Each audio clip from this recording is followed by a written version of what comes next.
My name is Tyler Stoltenberg, and this is taken from Philosophy, The Quest for Truth, 5th edition by Louis P. Pudgeman, and this is titled Descartes, Locke, and Asanga, Thinking, Sensing, and Consciousness.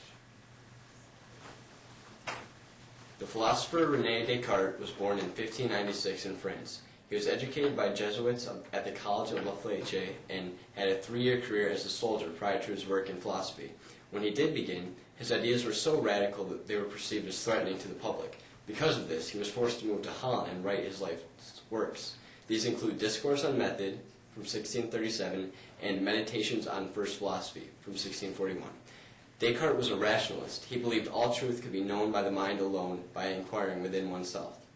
In Meditation 1, concerning those things that can be called into doubt, Descartes first begins to doubt his knowledge and opinions.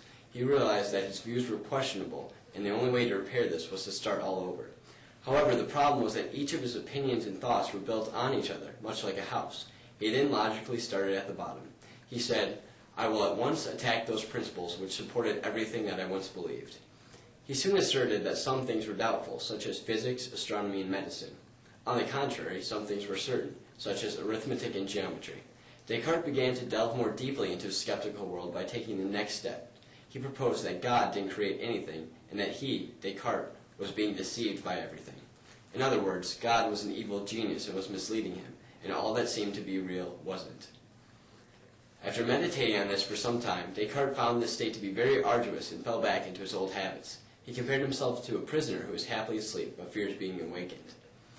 In Meditation 2, concerning the nature of the human mind, that the mind is more known than the body, Descartes again supposes that all things he sees are false. He comes to an important realization. The only thing that he can determine for certain is that nothing is certain. But this poses a problem for him, for if nothing exists, then how can he exist? He definitely exists because he's having conscious thoughts. He reaches a significant discovery through this line of meditation, stating, But what then am I? A thing that thinks." English philosopher John Locke, born 1632, died 1704, takes an opposing view to Descartes. He is an empiricist and believes that knowledge comes from experience. Locke's work on knowledge is an essay concerning human understanding from 1689. Locke says that understanding sets us apart from other beings, so we should examine and inquire into it, specifically to inquire about its origin, its certainty, and the extent of knowledge. He doesn't bother contemplating essence of mind, spirit, or sensation. Locke has a very precise method that he goes about to inquire into knowledge. It includes planning to question ideas, showing knowledge behind ideas, and questioning nature of faith and opinion. Locke does not agree with the widely held view that there are certain principles that all people are born with. He defends his argument by stating that children and idiots don't have these innate principles, so how can we be born with them? We would perceive it if something was imprinted in our minds, and we perceive nothing like that. Therefore, the mind is a tabula rasa, or a blank slate, when we are born. Our ideas come from our experience, sensation, and reflection, or internal sense. He lays out a very thorough definition of the sometimes ambiguous word idea. It is something that the mind perceives in itself, or the immediate object of perception, thought, or understanding.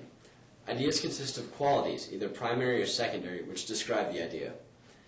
Locke says that there are varying degrees of knowledge. Intuitive knowledge, the most basic knowledge, in which the mind instantly discerns agreement or disagreement between ideas, we know that we exist. And demonstrative knowledge, the level at which reasoning happens. The ideas are analyzed, and where agreement or disagreement is sorted out, we know that God exists.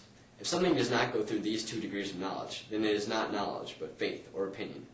A 3rd degree of knowledge is sensitive knowledge. We know that we have feelings that are associated with certain objects. We know that other objects exist. To those who say that this could all be a dream, or these sensations could be invoked in a dream, Locke argues that if it is a dream, then arguments, logic, truth, and knowledge mean nothing. He challenges that they would feel a difference between dreaming about being in a fire and actually being in a fire. The 2nd century Buddhist philosopher Asanga claimed that one's knowledge comes from a basal consciousness that stores memories and maintains one's awareness of an identity in sleep and coma. He claims that knowledge and awareness come from the interaction of the basal consciousness with what is deemed other, or so-called external phenomena. Our waking mental state is an oscillation between what is outside and what is inside, though he says these divisions are illusory. Asanga's view of knowledge is very different from from both Descartes and Locke's views, yet they share some similarities. Descartes seemingly agrees with Asanga in that knowledge is in the mind, the basal consciousness, unaware consciousness where thoughts reside. It is the source of dreams and the place that the mind rests while in a coma. Therefore, basal consciousness is a level of consciousness. Descartes' cogito ergo sum, I think therefore I am, philosophy, coincides with the part of Asagn's philosophy, claiming that knowledge comes partly from basal consciousness. Their views differ, though, in that Asanga also says that knowledge includes the interaction with external stimuli.